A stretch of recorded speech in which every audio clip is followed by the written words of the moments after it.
distribuyen claves, pero es una generación de claves. No hace falta distribuirlas, porque se aprovecha esa correlación de reemplazamiento para generar la clave una vez que está distribuida la partícula. Esta clave antes de la medida no existía. Entonces nadie la puede interceptar, porque no se envió. Lo que puede hacer un interceptor es, en todo caso, interceptar el envío del par entrelazado y destruir el entrelazamiento. Pero, en ese caso, tanto el emisor como el receptor pueden testear que se ha perdido el entrelazamiento haciendo el test de Bell que mencioné antes. O sea, ellos pueden detectar si alguien ha querido interceptar ese mensaje o la distribución de claves. Es decir, que es una, digamos, una forma de criptografía de clave privada segura, ¿no? Esto fue verificado, bueno, varias veces eventualmente, extracción de claves, en 2006 a 144 kilómetros de distancia, también entre las islas de Tenerife y La Palma, por ejemplo.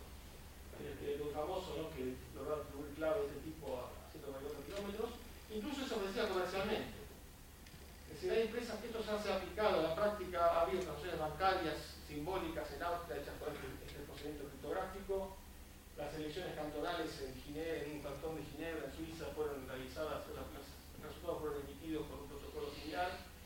El problema, claro, que en este momento esto puede ser incluso ofrecida, pero no hay mucho interés porque está el otro procedimiento estándar, que es el de clave pública, que es bastante infranqueable. Pero justamente el otro procedimiento, el de clave pública, podría ser quebrado si por la mecánica cuántica, por una computadora cuántica. Entonces, es un poco lo que voy a hablar ahora. Es decir, esta criptografía cuántica que ofrece una distribución de clave privada segura, no tendría mucho interés hasta que no exista, en el práctico, hasta que no exista una computadora cuántica, que es lo que voy a contar ahora. Pero bueno, digamos, existe una idea que parece muy loca, como decir, ¿cómo puede ser que uno genere la clave? Creo que otro lo tiene igual, pero es realmente real y ya ha sido verificada, ¿no? Hasta el punto que hay 4 empresas comerciales que venden este tipo de servicios de clave y criptografía cuántica. Una en Australia, hay una en Francia, otra en Suiza y otra en Estados Unidos. La ventaja, digamos, que tiene sobre la criptografía tradicional es que es posible ver si alguien interceptó, si alguien quiso interceptar. Bueno, pasemos ahora a la computación cuántica, ¿no? El tema más importante de tratar. Bueno, la computación cuántica es una forma radicalmente nueva para el procesamiento de la información que está basada en la mecánica cuántica, ¿no? Así, como resumen, digamos, permitiría reducir la complejidad de ciertos problemas más allá de los límites que pueda alcanzar cualquier computación clásica. Ahora voy a precisar un poco qué quiero decir con todo esto. Pero podemos decir que las primeras ideas, bueno, provienen de Richard Feynman ya en 1981, que él ya creo que la mecánica cuántica tenía potencial para hacer ciertos, digamos, cálculos, pero esencialmente la idea es de David Deutsch, un físico inglés de Oxford, que en 1985 realmente probó que es posible para la mecánica cuántica hacer un nuevo tipo de computación que es genuinamente, que puede realmente, digamos, resolver ciertos problemas que la mecánica clásica no lo puede resolver de forma eficiente. Ahora voy a pensar un poco más eso. Y también, digamos, aquí hay una idea, un concepto muy importante detrás de esto, que es que hasta, digamos, hasta 2002 y 1995, de alguna manera, en las ciencias informáticas se pensaba que los límites de la informática, o en todo caso de la ciencia informática, estaban determinadas por la lógica de la matemática, pero no tenía nada que ver con la física. De alguna manera, lo que estipula Deutsch y lo que muestra Deutsch es que el que tiene la llave, digamos, es la física. O sea, es la física la que determina en última instancia cuáles son los límites de la computación, ¿no? O sea, qué tan rápido, qué tan lento se puede hacer un determinado proceso algorítmico. ¿Por qué? Porque las computadoras son objetos físicos y están sujetos a la ley de la física. O sea, que es la física la que finalmente determina los límites últimos, digamos, de la computación informática. Bueno, a ver, en cuanto a este editor, veamos un poco entonces algo más profundo de lo que mencioné recién. O sea, no hay duda, ¿no?, que la computación informática es otro de los grandes logros del siglo XX. La mecánica cuántica participó de forma indirecta en informática en el sentido de que, bueno, al explicar y permitir, ¿no?, explicar los introductores, permite tener transistores y de chips, que son transistores integrados, digamos, y con eso permite el desarrollo de las computadoras actuales. Pero en realidad, digamos, no ha participado en la informática. O sea, el funcionamiento de una computadora actual sigue siendo esencialmente clásico. aquí vemos hay una máquina analítica de George Babbage, fue una de las primeras computadoras programables, él la diseñó, digamos, se iba a construir en vida de él, la construyeron después, pero es una máquina absolutamente programable, lo que se llama equivalente a una máquina de Turing, o sea que puede realizar cualquier computación, ese sentido es equivalente a la computadora actual, algo más lenta y funcionando con menos memoria, pero es equivalente a una computadora actual. Y es electromecánica, ¿no? Perdón, mecánica, no funciona incluso a vapor. Tenía incluso tarjetas perforadas como entrada y podía perforar tarjetas como salida. O sea, es equivalente, digamos, a una máquina de Turing, digamos, cualquier computadora clase normal se dice que es equivalente a una máquina de Turing. Bueno, el funcionamiento básico de una computadora, digamos, el ejemplo anterior yo lo mencioné sobre todo para indicar que, digamos, no es imprescindible la electrónica para el funcionamiento de las computadoras actuales. Eso es solamente una cuestión de rapidez y eficiencia en memoria, pero se puede simular la computadora actual mecánicamente, ¿no? El funcionamiento de la computadora entonces hay una entrada, un procesamiento de acuerdo al programa y una salida. La entrada puede siempre ser representada por un número. El número puede ser escrito siempre, bueno, con números de 0 a 9, pero también en sistema binario, con 0 y 1. ¿No? El 0 es el 0, el 2 es el 1, el 2 pasa a ser el 2, 0, el 3 es el 11, el 1, 1. Bueno, así el 100 va a ser una secuencia más larga de primeros y ceros. Está siempre ocupado antes, así que tiene que estar expresado esto. Y de esta forma, y bueno, es una secuencia de bits, ¿no? Es muy fácil convertir de sistema decimal a binario. Entonces, una computadora cuántica se basa en lugar de bits en quantum. Es decir, las computadoras actuales trabajan en el sistema binario, donde la unidad de información es el bit que puede tomar el valor 0 o 1.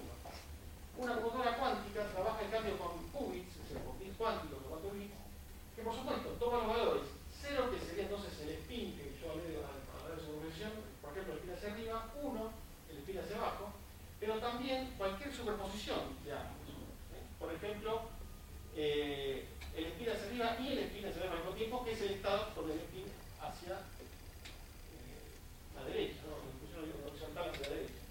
Así que, digamos, las superposiciones, por supuesto, incluyen cualquier orientación, de modo que el qubit se puede representar como un punto de la superficie de una esfera. Entonces, la computación clásica, que está basada en bits, solamente utiliza esa esfera el 0 y el 1, es decir, el polo norte y el polo sur. La computación cuántica, basada en qubit, entonces incluye como caso muy particular la computación clásica, es decir, si restringimos la flecha a estar en 0 o 1, hacia arriba o hacia abajo, pero además tenemos la posibilidad de cualquier superposición. Entonces, un poco a partir de aquí, uno ya puede ver por qué Deutsch dijo que la computación cuántica, una computadora cuántica puede hacer tareas en forma más rápida que una computadora clásica. ¿Por qué?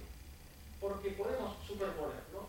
O sea, lo que introdujo fue la idea del paralelismo cuántico, que es muy fácil, digamos, de ver ahora, ¿no? En una computadora clásica, si queremos ver cómo ejecuta una entrada, ponemos una entrada muy simple, el 0.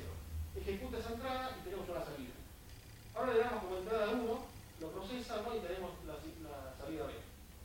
Entonces, para saber, por ejemplo, si la salida A es igual a la salida B, necesitamos procesar 0 y 1. Ahora, una computadora cuántica puede responder esta pregunta en un solo proceso. O sea, en lugar de dos procesos, procesar 0 y luego procesar 1, lo hace en un solo proceso porque superpone 0 y 1. Entonces, lo que hace la computadora cuántica es dar como entrada la superposición de 0 y 1, lo procesa cuánticamente y tiene una salida cuántica. Claro, esta entrada 0 no es que se pone 0, después 1, 0 y 1, sino que es un estado cuántico definido. Así que para la mecánica cuántica esta solución es algo muy simple. Es directamente el spin en la dirección horizontal en lugar de vertical.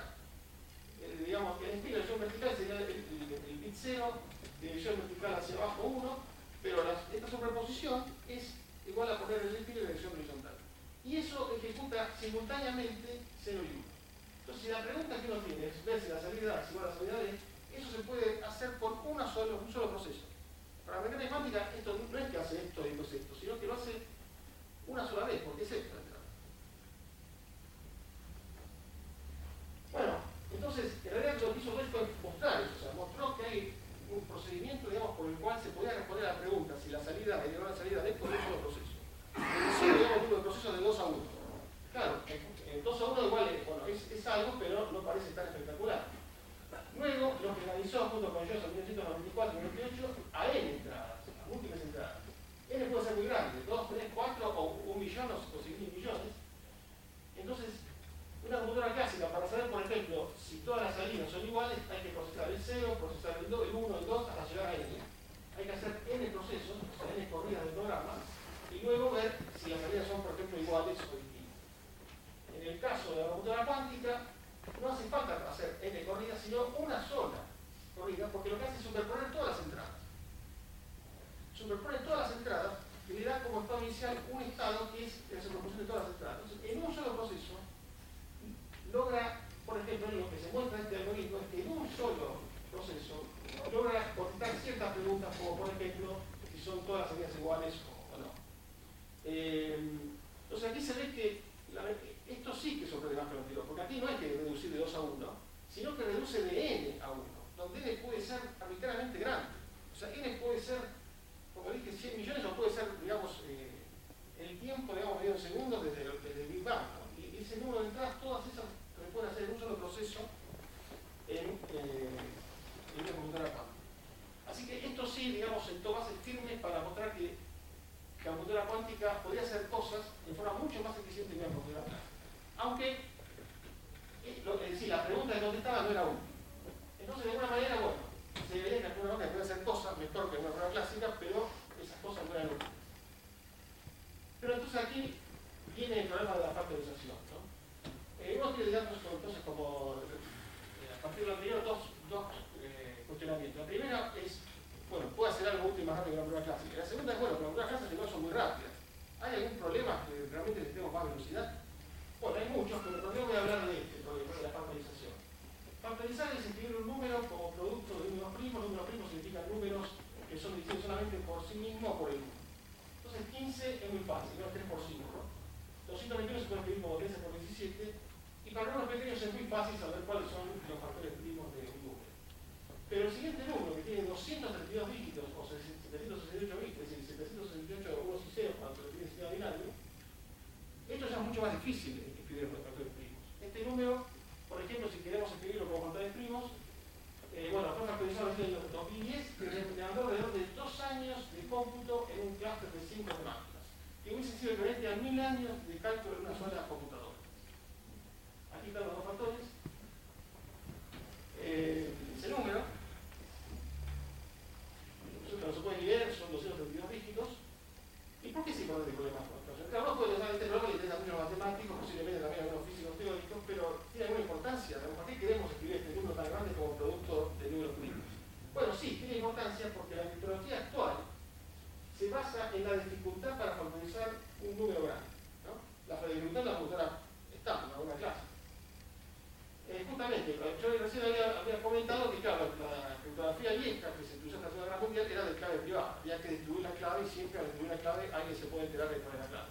Entonces, la criptografía actual, que es de clave pública, digamos, para evitar todo este problema se utilizan números grandes de 300 dígitos, ¿no? Que son muy difíciles, digamos, de factorizar. A ver, veamos un poco la criptografía de clave pública. Es un esquema, digamos, que se llama RCA por Rives, Shamir y Adelman en 1978. O sea, es realmente, digamos, nueva. Hay una historia bastante, bueno, en realidad el servicio secreto británico lo había desarrollado antes, pero era un documento secreto, normalmente nadie lo conocía. Así que en realidad el proyecto se lo llevaron los norteamericanos y después se supo que el inglés lo había hecho al poco. Entonces, para un poco mostrar lo que es la criptografía de clave pública, acá hay un emisor A que emite dos claves. Una pública que está accesible a toda la gente y otra privada, ¿no? Quizás, digamos, para